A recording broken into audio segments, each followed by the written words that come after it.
Suspendido ang arraignment kay dating Negros Oriental Congressman Arnolfo Teves Jr. at iba pang akusado sa pagpaslang kay dating Governor Roel Degamo at siyam na iba pa.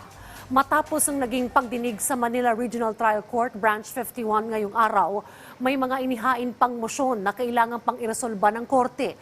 Napagbigyan naman ng korte ang hiling ng kampo ng umano'y co-mastermind na si Marvin Miranda na ibasura ang kaso sa korte. Ngunit mananatili ito sa kustodiya ng BJMP.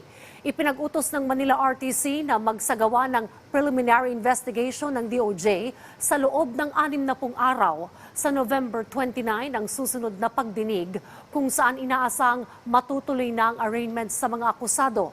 Samantala, ayon sa kampo ni dating Negros Oriental Congressman Arnolfo Teves Jr., wala silang alam kung kailan uuwi ang dating mambabatas sa bansa. Sabi naman ng kampo ni Degamo, dilatory tactics na may tuturing ang mga hakbang ng mga akusado.